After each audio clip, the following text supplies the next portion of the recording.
కూడా ఇట్లా వాడు దిగుతారు, మరి ఏం చేస్తావు? 15 రోజులు అడ్డం పడ్డది. 20 ఇంత వద్దు ఉబ్బితే దేవుడు అనుకుంటా మందు రాసుకుంటా నీళ్ళు కాబట్టి ఆయన మందు రాసుడు, నేను నీళ్ళు కాబట్టి పోసి దేవుడు అనుకుంటా. ఎవరు నువ్వు కొడుకు కాదా? నేను సాధలేదా? సప్పుడు చేయవు, సప్పుడు చేయవు.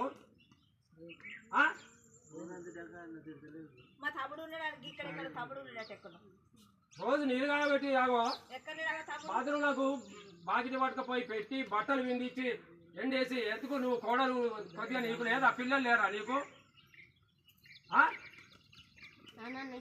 కాదు, పిల్లలు లేరా నీకు?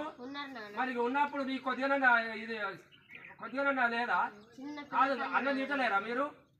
అదేనమ్మా, ఇక నీ పిల్లలను నువ్వు చూసుకో. నీ పిల్లలు పెద్దగా నిన్ను కూడా ఇట్లా పడేస్తారు, కథం అయిపోతుంది. నీకు తర్వాత వాళ్ళకు కూడా పిల్లలు ఉంటారు, మరి వాళ్ళకు కూడా పిల్లలు ఉంటారు. మరి నువ్వు అన్నం తింటాను వాళ్ళు కూడా పిల్లలు ఉంటారు కదా, మళ్ళీ నిన్న ఎట్లా చూసుకుంటావు? ఎన్నిసార్లు తింటాను? పరిస్థితి అంతవరకు వచ్చిందంటే ఎవరి అదృష్టం ఎట్లున్నది అన్న పరిస్థితి మంచిలోకేసినాను సార్. మీరేమన్నా తోటైంది ఇంత తోటైతే దేవుడు అనుకుంటా బాంధులు రాసుకుంటా దేవుడు అనుకుంటా ఇవన్నీ చేస్తే మాకు కొద్దిగా మేము ఆశ్చర్యంలో ఉన్నప్పుడు మాకు ఏదో వాళ్ళం చేసుకున్నావా అని ఇదైతే కనీసానికి ఫోన్ చేస్తే ఫోన్ అన్న లేవాటి మాట్లాడరు. ఫోన్ చేస్తే ఏమన్నారు? 2 సార్లు సివిల్ హాస్పిటల్ మొన్న పడ్డప్పుడు మళ్ళీ మందులు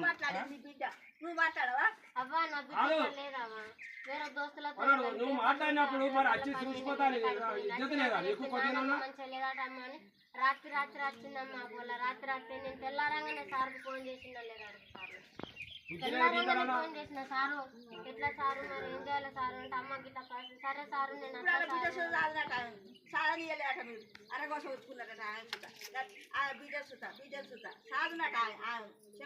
రాత్రి దవాఖానకు ఎల్చాలకు తీసుకుపోయినాం దేవుడు అనుకుంటా. ఎల్చాలకు తీసుకుపోయి రాత్రి 12 అయితే అయింది. 12 తీసుకొని వచ్చిన కాలు అయితే ఇంజక్షన్ వేసుకొని ఇవన్నీ చేసుకొని వస్తే ఆ పొలానికి ఆటో ఉండేప్పటికే లేకపోతే ఇక్కడ ఎడబోతాం చెప్పు. ఆయనకు పిల్లలు ఉన్నారు, ఆయన చదువుకున్నాడు, ఆయన బతుకుడు ఇది కష్టం అవుతుంది. ఎవరికి వాళ్ళం పని చేసుకోవాలి అంటే కొద్దిగా ఇది లేదా? నీకు బుద్ధి ఉన్నదా? ఇంతకు ఎండ తింటానవా? అన్నం తింటానవా? దండం పెట్టకు, మాకు పాపం తగ్గుతుంది. ఇంకా ఇప్పటికే చాలు విన్నావా? కనీసానికి ముసలిది ఎట్లున్నది మరి? సచ్చిందా బతికిందా? 8 నెలలు వెళ్ళింది, ఇప్పటికే సంవత్సరం అవుతుంది. ఆ ముసలమ్మ వచ్చి కాదు, నేను ఎప్పుడు 8 నెలలు వెళ్ళినాయి. 8 నెలలే కనీసానికి ఎట్లున్నది మరి? సచ్చిందా బతికిందా అనేది కొద్దిగా లేదు. అగో దేవుడు అనుకుంటా కుంటుకుంటూ వచ్చే దేవుడు అనుకుంటా లేవాటి దెబ్బల కింద వేసి తీసుకుపోయి బాత్రూంలో కూర్చోబెట్టి ఆమె తానం పోతుంది. ఆయన మందు రాస్తాడు, నేను ఉడుకు నీళ్ళు కానీ పెట్టి పోతా. నువ్వు ఇజ్జత అనేది లేదా? అమ్మా నువ్వు ఏం మాట్లాడకు. ఎవరు పోయి కొడుకనేటోడు కొద్దిగా ఇజ్జత అనిపించలేదా? వాళ్ళు ఎవరు? ఎవరు కొడుకు? కొడుకు చచ్చిపోయిండు కదా నువ్వు? కొడుకు చచ్చిపోయిండు కదా? ఏంటంటే కొడుకు లేరు కోడలు లేరు అందరు చచ్చిపోయారు, అందరు పోయిందండి కదా? అందరు చచ్చిపోయారు, లేరు నాకు ఎవరు లేరంటే కదా? బాధ అనిపించి అట్లా అన్నట్టున్నది నాన్న, కూడా బాధ అనిపించండి నాన్న. కొడుకు చచ్చిపోయాడు, కోడలు చచ్చిపోయింది, అందరు చచ్చిపోయారు, ఎవరు లేరు నాకు ఎవరు లేరంటే కదా?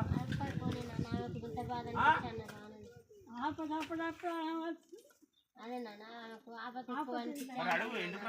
ఎందుకు అడుగు మరి? అడుగు అడుగు ఎందుకు రాలేదు మరి? ఎందుకని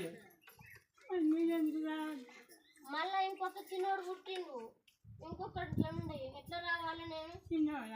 ఇంకొకటి ఇద్దరు ఎట్లా రావాలి నేను? నువ్వు రాకపోతే వానికి ఏమైంది?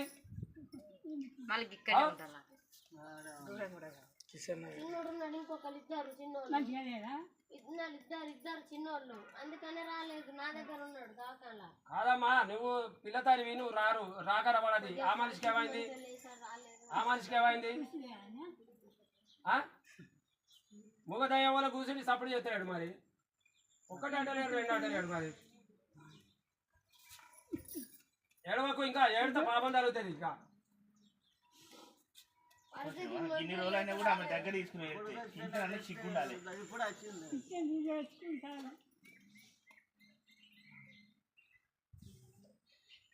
ఆధార్ కార్డు ఉంటే చెప్పి పారేసిందట.